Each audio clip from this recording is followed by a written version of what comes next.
원래 우리 야당에서 대통령 선거 때 영동지방을 넘어간 적이 없었어요. 그래서 춘천, 원주 여기까지는 갔었는데. 그랬었나요? 근데 문 후보님께서 영동지방 꼭 가야 된다 해서 강릉 유세 일정을 잡았는데 산불 때문에 어떻게 보면 뭐 당연히 그 화재 현장 이제 피해자들도 있고 또 아직도 진화되지도 않았잖아요. 그래서 또 신속하게 유세 일정을 취소하고 그렇게 일정 변경을 했습니다. 예. 아마 화재 현장에서는 뭐 앞으로의 국가 지도자로서의 국가의 재난에 대처하는 모습을 아마 잘 보여주셨으리라 생각하고요.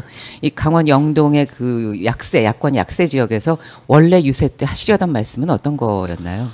아무래도 강원도민들의 이제 최대 또 관심사가 이제 평창 동계올림픽이죠. 그리고 정말 참여정부 시절부터 공을 많이 들여서 우여곡절 끝에 또 몇 번의 좌절 끝에 또 올림픽 유치를 했지 않습니까? 네. 그래서 이제 평창 동계올림픽 지원 또 특히 이번에 5G 올림픽으로 사실 4차 산업의 이제 전면적인 시행은 아니지만 5G 올림픽이 되겠다 해서 말씀 죄송한데 못 알아듣게 오지라고 해도 되는 거죠. 우리가 그 오지죠. 그러니까 오지. 오지죠. 네, 오지. 깜짝 놀래. 그래서 이제 이 새 정부 지원이 또 절실한 분야이기 때문에 그 부분을 중심으로 또 말씀을 하실 계획이었고요. 또 이명박 박근혜 정부 때 중단됐던 남북 화해협력 정책, 금강산 관광, 뭐 역시 이제 영동 북부 쪽 속초, 또 고양이 쪽은 또 그것 때문에 경제적 피해도 상당히 있었거든요. 또 그런 부분, 또 이 강원도 시대가 열릴 수 있는 여러 가지 기반이 사실 오랜 시간 동안 차곡차곡 진행이 돼서 특히 SOC나 인프라들이 지금 계획들이 굉장히 큰 규모로 또 제대로 진행되고 있기 때문에 강원도 시대에 맞는 그런 또 정부의 지원 이런 것도 또 말씀하실 계획이었습니다. 네. 여기 댓글에 최재성 의원님 정말 잘생기셨습니다. 이런 댓글이 안목이 올라왔어요. 훌륭하신 것 같아요. 예. 뭐 아주 가끔 이런 분들이 있습니다. 네, 안목 훌륭하신 분들. 저희 어머님은 뭐 제가 장동건 씨보다 훨씬 더 잘생겼다고. 저도 어머님은 아닙니다만은 예. 네. 최 의원님께서 그렇다고 생각합니다. 네. 평소에 존경했습니다. 저 조금 전에 영동 지방으로 한 번도 당에서 이제 대선 때 간 적이 없었다는 말씀을 주셨고, 그리고 강원도 시대에 관해서 오늘 사실 말씀을 하실 예정이었다고 그렇게 하셔서 어떻게 보면 당이나 우리 후보님 입장에서는 상당히 또 아쉬우셨을 수도 있을 것 같은데 거기에 대해서 뭐 다른 뭐 어떤 말씀은 없으셨나요? 그래도 뭐 제가 이렇게 직접 듣지는 못했지만요. 네. 역시 지난번에도 2012년 문재인 후보의 대통령 선거 주 슬로건이 사람이면 먼저다였고요. 또 후보님의 아주 소신이고 철학이고 그렇죠. 그래서 모든 정책이나 상황을 판단하고 추진하는 그 근간 또 출발점이자 귀결점에 사람의 문제가 있거든요. 네. 그래서 이런 이제 이 산불이 나고 이러니까 준비된 대통령으로서 강원도 시대에 맞는 준비된 이야기가 있었음에도 불구하고 네. 잘 대처하는 것이 오히려 지도자다운 모습이다. 그래서 아쉬운 거는 있죠. 하지만 그런 상황을 다 잘 대처하는 모습이 더 믿음직하고 예. 국민들이 보기에 또 소구력이 있는 그런 모습이 아닌가 싶습니다. 네. 국민안전처 개혁 방안 같은 것들도 지금 갖고 계시잖아요. 그렇습니다. 예. 우선 지금 이명박 박근혜 정부 들어서 이제 안전 시스템이 완전히 예. 이제 무너졌지 않습니까? 그리고 이번 선거 과정을 통해서 여러 분야의 인재들이 영입이 됐습니다만 안전 분야의 인재들이 많이 영입이 됐습니다. 그런데 과거에는 안전을 재난 안전 정도로 그냥 퉁 쳐서 조금 뭐라 그럴까요? 면밀함, 디테일 없이 그냥 엉성하게 국가 체계를 짰었는데 이번에 영입의 특징을 보면 식량 안전, 또 이제 지질 안전, 또 이런 이제 대형 재난이라든가 이런 것에 대한 안전, 또 아직 그 공개하지 않았는데 또 이렇게 이 응급의료 그래서 네. 중증 그러니까 트라우마죠. 그래서 선진국에 비해서 우리가 외상 중증 외상에 의해서 사망하는 분들 이 숫자가 비율이 높습니다. 그게 왜냐하면 경각을 다투는 그건데 그 시스템이 안 돼 있어요. 그래서 참여정부 때부터 이제 그 안전 시스템을 구축을 해왔는데 이명박 정부 때 그 중증 외상센터를 16개로 이렇게 분산을 시켜서 외소화시켜 놨죠. 그래서 중증 외상센터도 안전의 범주에서 또 후보님께서 그렇게 생각하고 다루고 있습니다. 예. 예, 뭐 안전 문제 참 중요하고 국가 안전적 개혁 방안도 말씀 주셨는데요. 사실 이제 지금 걱정은 너무 살인적인 일정을 수행하셔서 후보님께서 그리고 게다가 우리 또 최 의원님께서는 별명이 나폴레옹이시라고. 잠을 안 주무셔서. 네. 네, 지금 후보님도 그렇고 이렇게 상당히 건강 염려가 되는데 잠을 바로 제대로 또 주무실런지. 대통령 임무를 네. 수행하셔야 되기 때문에 더 걱정이 예. 되는 거죠. 그 어떻게 지금 뭐 건강이나 뭐 이런 체력적인 뭐 다른 문제는 없는 거죠? 제가 이렇게 후보님을 이렇게 모시고 네. 다니고 이러질 않아서 이제 전해 듣는 정도라서요. 직접 뭐 확인하고 그런 건 아닙니다. 2012년 선거가 훨씬 더 힘들었고 체력적으로도 그렇고 그때 또 독감에 걸리셨어요. 감기에. 그래갖고 이 몸살 앓고 막 이러면서 선거를 치르셨고 또 선대위원회 체계도 그때 뭐 아시다시피 이렇게 잘 짜여지지 않고 그래서 심리적으로도 힘들었고 체력적으로도 아주 힘들었는데 이번에는 물론 힘든 일정이지만 2012년에 비해서는 내용만 준비된 대통령이 아니고 체력도 준비된 대통령이다. 예. 그런 말씀을 좀 드리고 싶습니다. 많은 분들의 사랑이 아마 그 사랑을 먹고 건강을 유지하시는 것 같다는 생각도 들고요. 그 후보님 이렇게 보면은요, 확실히 지지자나 국민들의 반응, 호응에 따라서 훨씬 더 이렇게 이 후보님 반응도 그에 조응해서 이렇게 예. 상승하고 예. 그런 게 참 보기 좋고요. 그런 체질이신 것 같습니다. 예.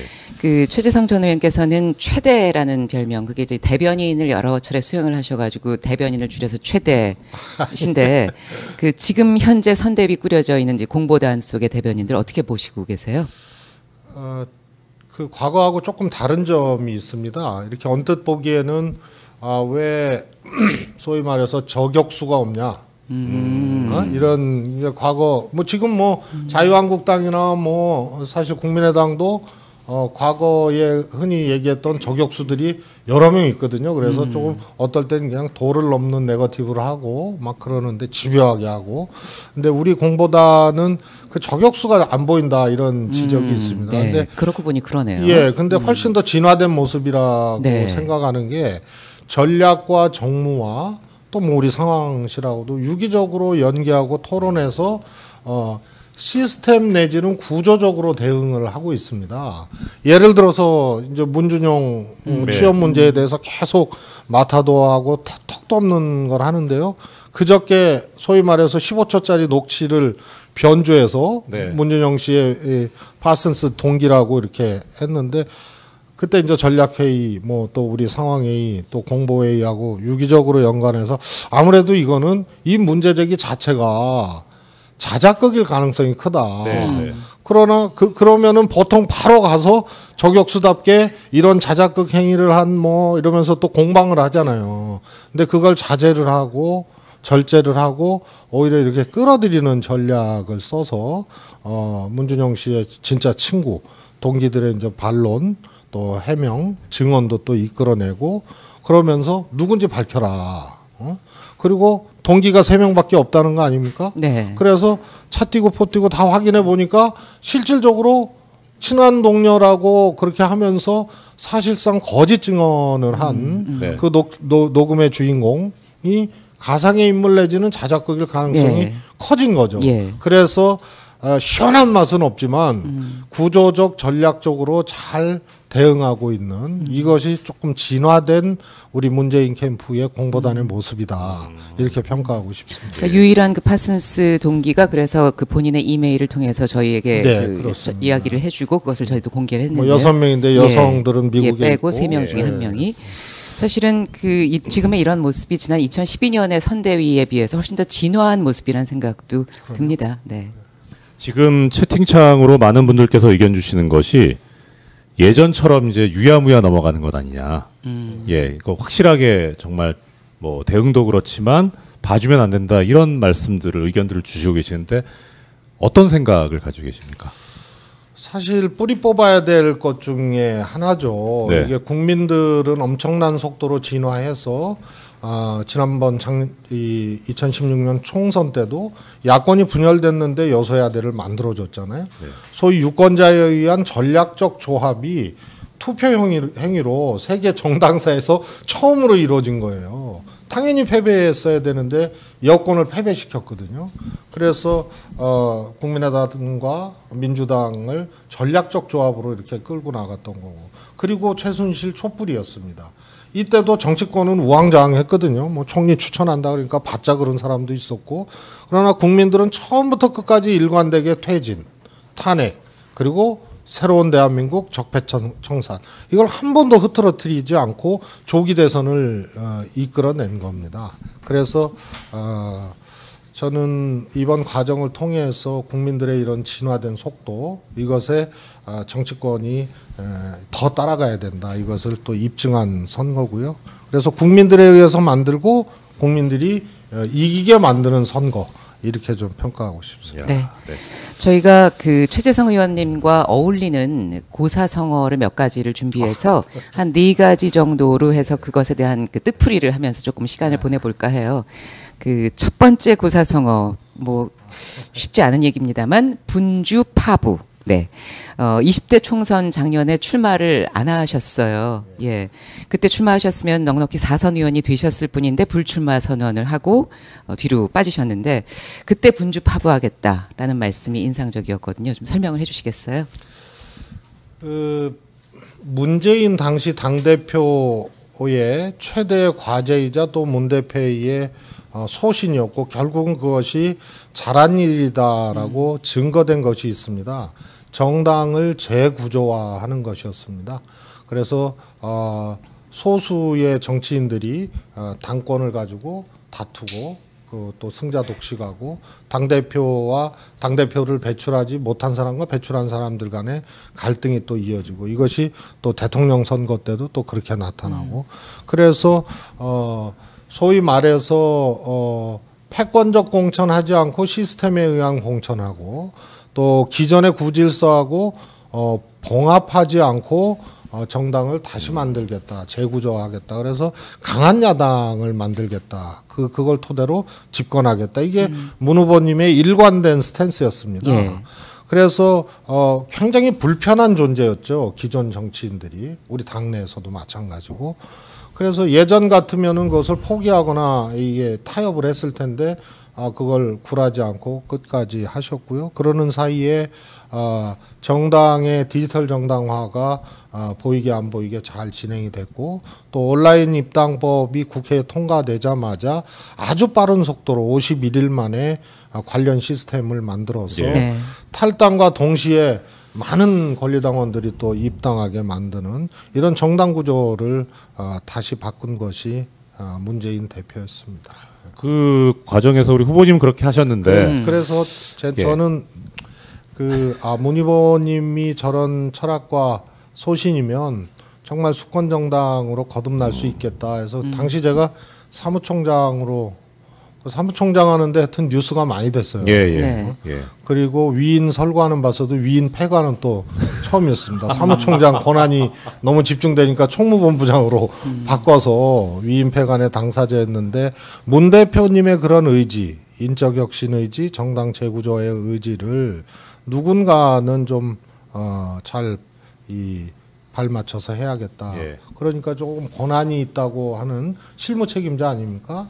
총무본부장이. 그래서 모든 걸 한번 던지고 해야겠다. 그래서 문 대표에 대한 패권주의 공천에 대한 뭐랄까 의심 또 말도 안 되는 지적이지만 그런 것에 대해서 그렇지 않다는 하나의 이 모습을 그런 불출마를 통해서 보여주고 또 혁신의지 재구조화 의지에 대해서 분명하다는 것을 또 입증하기 위해서 예. 그렇게 했습니다. 그러니까 배도 불사르고 솥단지도 태워서 더 이상 어떤 것이 돌아갈 곳이 없이 절박한 심정으로 임하시는 모습입니다. 그 사실 근데 이 분주파부 어려운 용어를 쓰셨는데 우리 최 의원님 같은 경우에는 네.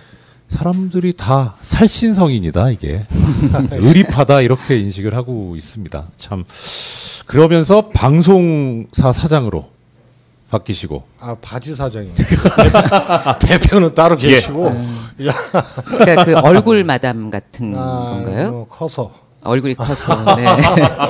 예, 두 번째 진정한 얼굴 마담입니다. 네. 진도 예. 나가죠. 네. 예. 두 번째 견마지로. 네.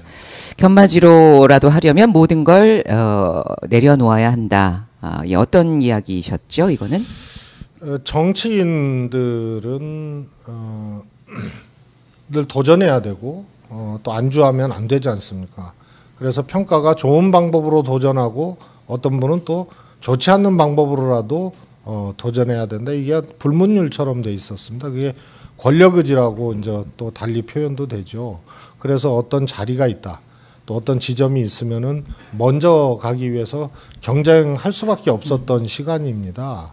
그런데 이 작은 일이라도 헌신하고 또 그렇게 할 필요가 있을 때 그것을 마다하지 않는 것, 그것은 사람들이 그것을 뭐 희생이다 헌신이라 하더라도 큰 역사적 물줄기나 또 민심의 도도한 바다에 비춰봤을 때는 그것이 또 그렇게 뭐 큰 결단도 아니에요. 그래서 견마지로라는 표현을 제가 또 좋아하고 또 예. 쓰고 그렇습니다. 견마지로라고 또 이렇게 겸손하게 말씀해 주셨지만 사실 많은 분들은 아세요. 우리 그 최 의원님께서 의리파시면서도 또 전략가, 정책통. 예. 그게 다 머리가 커서 그런 걸까요? 네. 그 인권위에서 유정아 아나운서 51번째 소환 대상입니다. 뭐 김현, 최민희 뭐 여러 명 있습니다. 예, 머리 그런- 큰 말, 머리 큰 개인가요? 정말 진짜 큰일 났네. 전 뭐 이력이 나가지고 예. 별로 자극이 안 돼요. 이런 거. 예. 아니 사실은 그 예전에 같으면 그러니까 요즘이야 뭐 장동건 같은 얼굴 머리 작은 남자들을 좋아하지만 예전엔 남자가 웬만큼 머리가 사이즈가 있어야 그게 사람이 인물이 좋다. 그렇게 저는 뭐 하여튼 평가를. 송영길 총괄본부장 그 때문에 옆에 계시면 커 보이지도 않아요. 네, 예. 아주 잘 지내고 있습니다. 네. 이 수습을 이렇게 하시는 거예요. 예. 네. 예. 제가 여쭤보려고 했던 건 그렇게 이제 전략가시고 정책통이신데 그래도 예상 못 하셨던 돌발 상황이 있지 않았었나. 뭐 앞으로 이제 이틀 남았지만 그것도 안심할 상황은 아니지만 뭐 좀 아찔했다고 할까 아차 싶으셨던 그런 상황 혹시 없었습니까? 저는 뭐 이겁니다. 하나의 이제 흐름이 굉장히 중요한 거잖아요. 민심의 흐름이. 네네. 근데 총선 이후로 지금까지 쭉 보면은 과거의 해석법으로는 해명이 되지 않는 게 있습니다. 해명이 되지 않는 게 촛불이 딱 시작됐다. 최순실 국정농단에 대해서 국민들이 분노하기 시작한. 그러면 정치권은 예전의 경험으로 찬바람 불고 눈 오고 좀 추우면 저 촛불이 흩어질 텐데 정치권은 정치공학적으로라도 이 문제를 수습해야 돼. 이게 아주 고전적 해석법이었습니다. 근데 국민들이 이 디지털 융합 문명에 진화하는 유목민처럼 완전히 꽉꽉 누르면서 온 거예요, 국면을. 지금까지요. 예. 그래서 전 대선 승리 믿어 의심치 않습니다.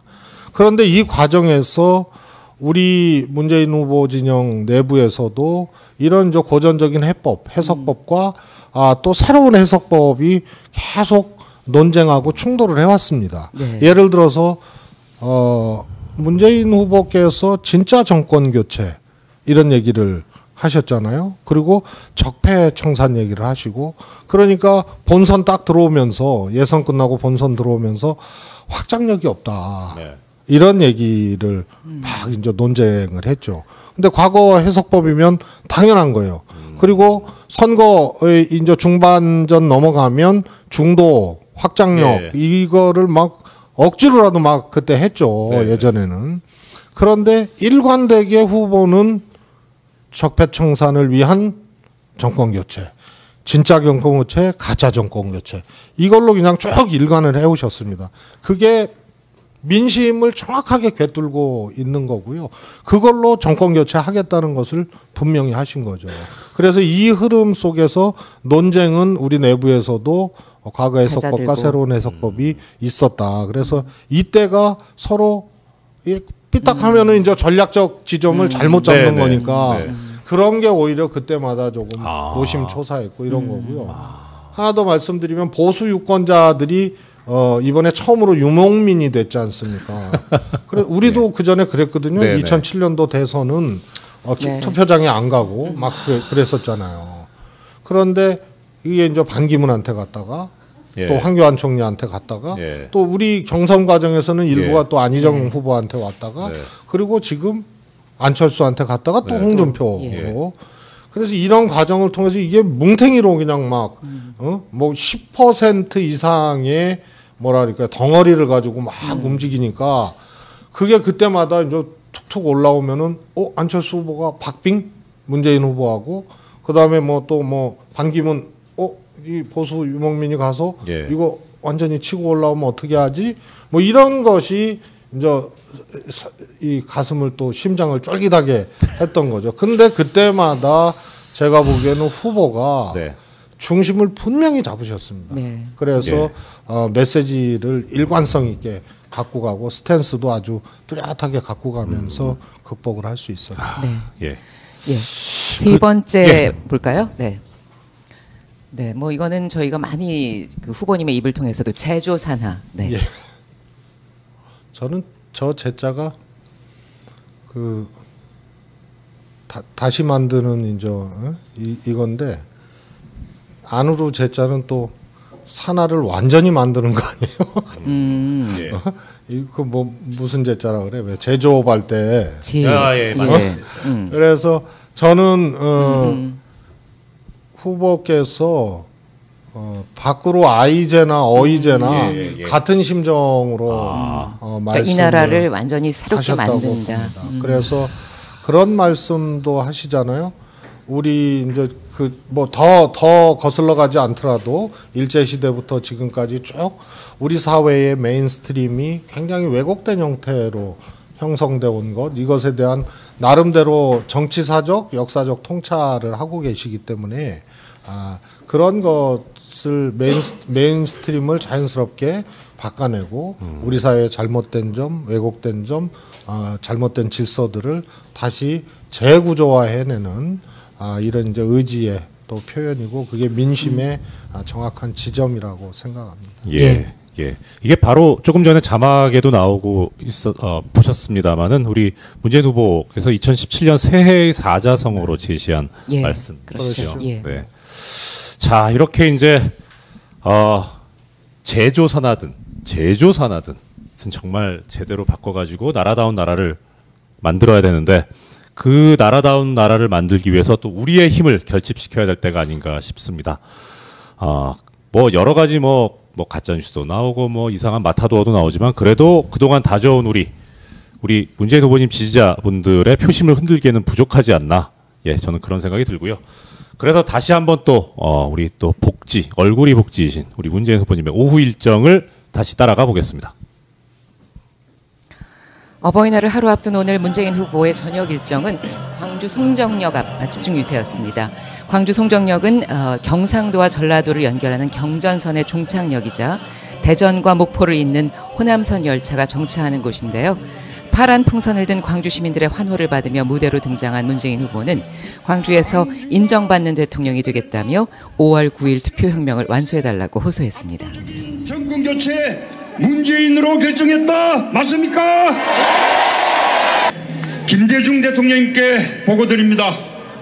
당신이 못다 이룬 꿈, 동서화합의 꿈, 현실로 다가왔습니다. 저 문재인이 해냈다. 자신있게 보고드립니다.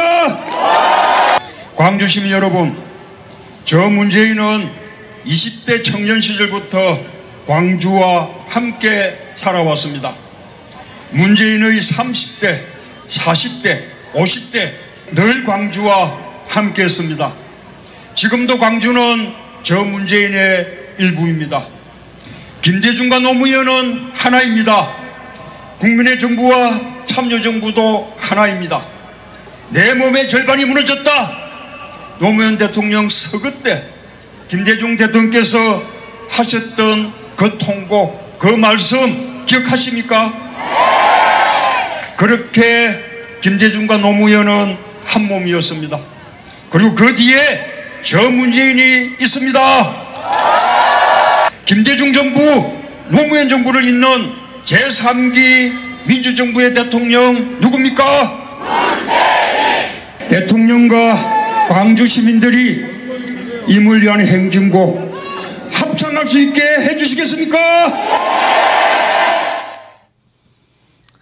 예, 잠시 화면에서도 나갔습니다만은 많은 분들께서 또 모여주셨는데 저곳이 제가 듣기로는 그렇게 사람이 많이 모이는 데가 아니라고 하더라고요. 그래서 그야말로 정말 많은 분들께서 우리 후보님한테 기대를 하고 계신 게 아닌가. 예, 그래서 많이 찾아주신 게 아닌가 싶은데 오늘 현장에 오신 우리 아까 저 사전투표 인증샷을 보내주셔서 당첨되신 이정원 씨 한 모시고 말씀을 한번 들어보겠습니다. 어떤 또 최재성 의원님께 질문사항이 있으신지. 예. 네. 예. 저는 그 지난 총선을 앞두고 문재인 후보님이 당 대표로 계시고 우리 오늘 출연하신 최재성 의원님이 총무본부장으로 계실 때 단행하신 10만 온라인 당원 시에 가입한 당원입니다. 아주 좋은 행운을 최재성 의원님 덕에 갖게 돼서 오늘 이 자리에 뭐 꼭 그 자격은 아닙니다만 참석하게 돼서 매우 기쁩니다. 의원님께 질문을 하나 드리겠습니다. 지난 18대 대선을 치르셨고요. 19대 대선을 지금 치르고 계신데요. 저희들이 볼 때에 문재인 후보님의 그 절박함이라든가 또는 그 집중력 또 그 화이팅이 넘치시는 것 같거든요. 지난번 18대 대선에 비해서. 근데 의원님이 보시기에는 지금 제가 말씀드린 거 외에 또 후보님께서 조금 달라지신 면모가 있으시면 말씀해 주시면 감사하겠습니다. 예, 2012년은 문재인 후보께서 뭐 후보는 다 열심히 하죠. 다 절박하게 하는데 국민들 지지자들 문재인 후보 찍은 사람들이 상당 정도가 당위적 지지였습니다. 야당 후보니까 네. 나는 야당 좋아하니까 네. 또 노무현 대통령 뭐 여러 이유로 이 문 후보에게 표를 던졌지만 그래서 48% 이상 했지만 저한테 하시는 말씀 같아요. 어떻게 보면 당위적 지지였다. 네. 문재인 정치를 과정 확인하고 그 속에서 교감하고 교통했던 이런 과정들이 농축돼서 유권자의 투표행위로 나타났다고 보긴 어렵다. 그리고 문재인 후보가 당대표가 됐고 정말 흔들기, 탈당 이런 이제 파고를 그 파도의 맨 끝에 그냥 돛담배 하나 놓고 이렇게 견디는 그런 과정을 거치면서 또 김종인 비대위 체계가 들어오고 그러나 안 보이게 당은 바뀌었고 변화됐고 그랬었습니다. 그리고 총선 때 이제 제 지역구의 조홍천 후보가 예. 이제 네. 나오셨잖아요. 예. 그래서 아침 10시에 문재인 이 지금 후보시죠.